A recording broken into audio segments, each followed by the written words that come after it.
आज तक जितने भी मास्टर हुए हैं, आज के युग में ओशो ने आज की मनोवैज्ञानिकता को देखते हुए, आज के मनुष्य को देखते हुए, उन्होंने आज के लिए कौन सी विधियां कारगर हो सकती हैं। जो ट्रेडिशनल विधि थी, ओशो कहते हैं कि विधि तो 112 से 113 हो नहीं सकती, जो कि भगवान शिव ने आदि काल में आदि गुरु ने हमें दे दी। उन विधियों में से 8 विधियां उन्होंने सांस की दी उस समय। फिर भगवान कृष्ण ने सांस की विधि दी, जिसमें प्राण योग नाम से उन्होंने ये विधि अर्जुन को दी। और उसके बाद भगवान बुद्ध पैदा हुए और उन्होंने हमारे लिए विपस्सना ध्यान दिया। विपस्सना पद्धति, विपस्सना टेक्निक उन्होंने जो हमें दी, ये टेक्निक के पहले ऐसी मान्यता थी और ऐसा आचरण था कि 1 घंटा संध्याकालीन, और दोनों संध्याएं जो होती हैं भोर की और शाम की, इन दोनों में ध्यान कर लिया तो साधना हमारी हो गई। लेकिन भगवान बुद्ध ने कहा नहीं, सांस तुम्हारी 1 मिनट को नहीं चले तो जीवन चलेगा क्या? चलेगा 1 मिनट तो चलो होल्ड कर सकते हो, लेकिन सच में रुक जाए तो क्या हमारा जीवन चल सकता है? नहीं चल सकता। तो ठीक ऐसे ही साधना होनी चाहिए, 24 घंटे में फैली हुई। 1 घंटे से नहीं बनेगी बात, और 24 घंटे में अगर साधना को फैलाना है तब क्या करना पड़ेगा? भिक्षुओं ने पूछा भगवान बुद्ध से, भगवान आप कहते तो हैं कि 24 घंटे पर साधना फैल जाए, लेकिन कैसे विपस्सना करें? तब उन्होंने विधि दी चक्रमण की। आप भिक्षाटन करने जाते, उन्होंने कहा हम भिक्षा मांगते आते, खाते पीते इतना टाइम हो जाता पूरा, कितना वॉक करना पड़ता, उसके बाद कितना कौन देगा भिक्षा, कितने घरों जाना पड़ता, लौट के आते, तब तक तो शाम ही हो जाती है, कब करें? तो उन्होंने कहा जब तुम चल रहे हो तब करो। तो ठीक 24 घंटे वाली जो बात भगवान बुद्ध ने कही, नानक ने, गुरु नानक ने उसको अजपा के नाम से दिया, जिसको भगवान बुद्ध विपस्सना कह रहे हैं, अजपा नानक कह रहे हैं। अब ओशो आए और ओशो ने आज के युग में अब विपस्सना कैसे काम करेगी? आज का आदमी उतना सरल नहीं है, आज की खोपड़ी बहुत कॉम्प्लिकेटेड हो गई है। आज जो मनुष्य है वो जैसे जैसे सभ्य और सुशिक्षित और सुसंस्कृत हुआ बाहर से, तो वैसा नहीं रह गया सहज। अब वो चुपचाप नहीं बैठ सकता, उसके भीतर बहुत सारे दमन हैं, उसके भीतर बड़े स्कार्स हैं, उसके भीतर बड़ी ग्रंथियां जो कि हलचल मचाती रहती हैं। अब वो कैसे बैठेगा शांत? और वो 24 घंटे पे कैसे फैलाएगा? बड़ा लाइफ बड़ी फास्ट है यहाँ पर। तो आज ओशो ने कहा कि विपस्सना से पहले सक्रिय ध्यान जरूरी है। Before vipassana we have to practice dynamic meditation, तभी हम उसके लायक हो सकते हैं, आज के लायक हो सकते हैं। डायनामिक मेडिटेशन से सारे कचरे निकले, सारा जो भी है गुबार वो निकला। अब जो है शरीर शांत बैठ सकता है। अब बैठकर अब हम कह सकते हैं कि सिटिंग साइलेंटली डूइंग नथिंग, बस आती जाती सांसों का निरीक्षण करना है। तो उन्होंने आज, और फिर ये विपस्सना इतना शुष्क था, उन्होंने और भी बात आगे जोड़ी, कहीं लविंग अवेयरनेस अब इसमें जोड़ो, जो भगवान शिव ने भी दी थी, भक्ति पूर्वक सांस लो, आपने कल की होगी वो विधि। तो ओशो कहते हैं लविंग अवेयरनेस, साक्षी बड़ा शुष्क हो जाएगा, इसमें प्रेमल सजगता, बात बिल्कुल बदल जाएगी। तब जब हम प्रेमल सजगता जोड़ेंगे तो अजपा जाप बन जाएगी बात। अजपा का अर्थ यानी हम जप नहीं रहे, बस आती जाती सांसों के साथ वो जो शून्यता घटित हो रही है, उस शून्यता में आती जाती सांसों की माला चल रही है, और वो शून्यता खाली नहीं है, गूंजती हुई है नाद से, जिसके लिए हम अक्सर वो गीत कव्वाली पसंद करते हैं ना, सांसों की माला से सिमरू में पी का नाम।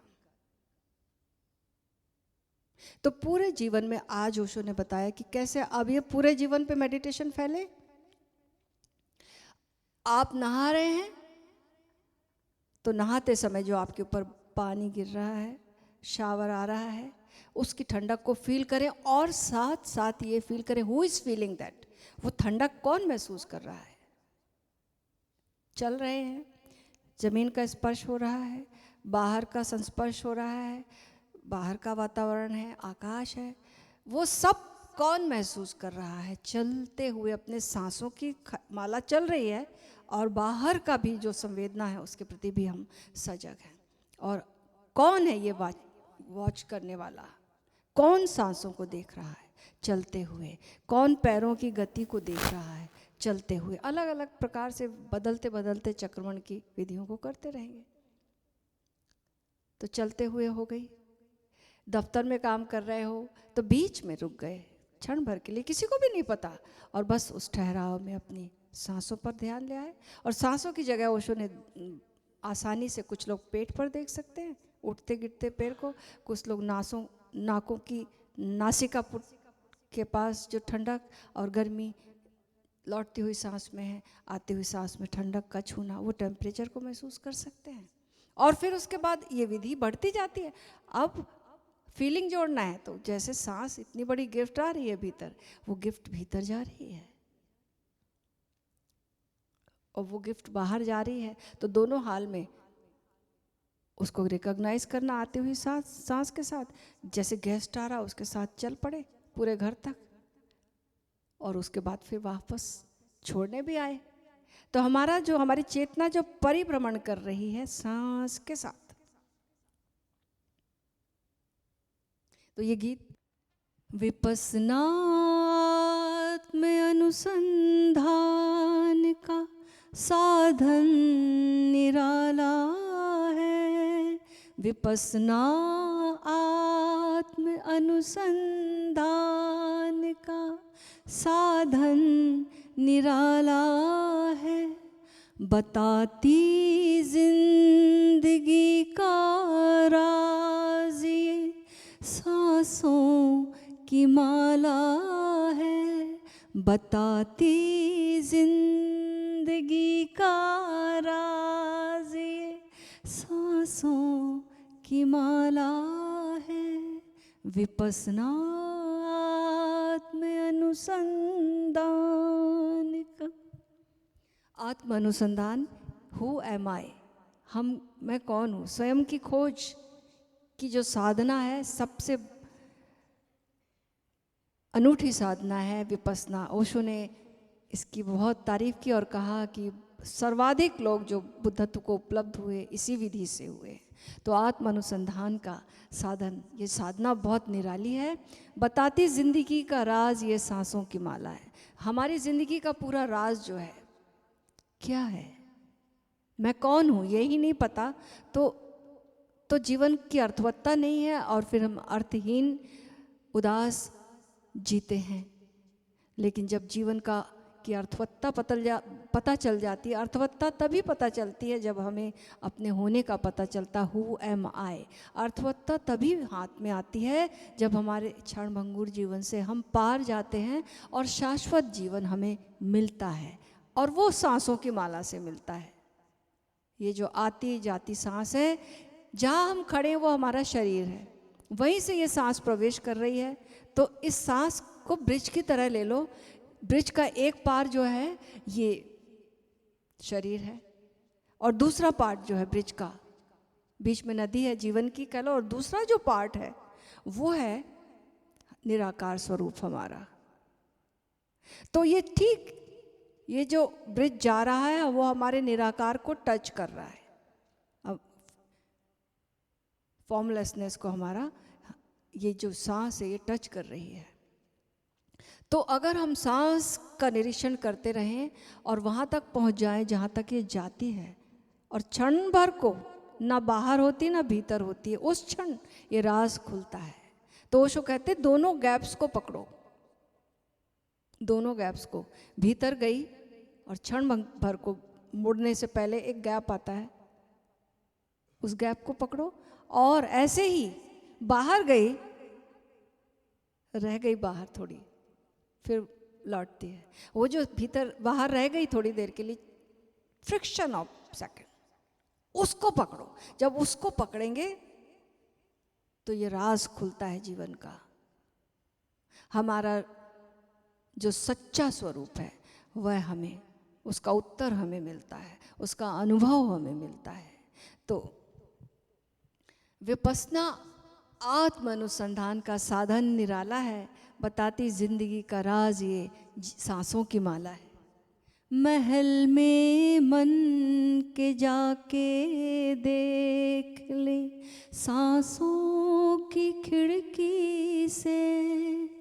महल में मन के जाके देख ले, सांसों की खिड़की से। बनाती कौन सी मकड़ी विचारों का ये जाला है। बनाती कौन सी मकड़ी विचारों का ये जाला है।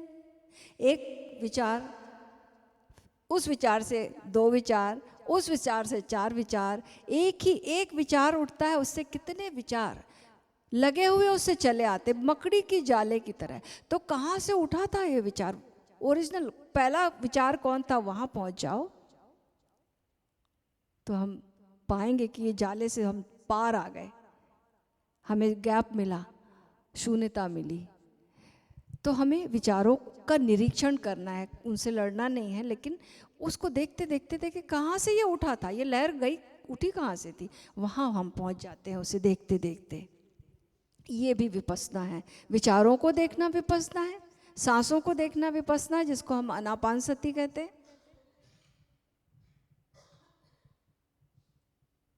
यही शिव ने, यही गौतम, यही ओशो ने समझाया। यही शिव ने, यही गौतम। यस, विपस्सना से ही साक्षी भाव का खुल जाता ताला है।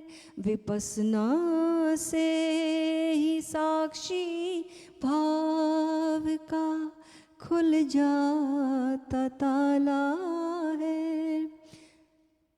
विपस्सना आत्म अनुसंधान का साधन निराला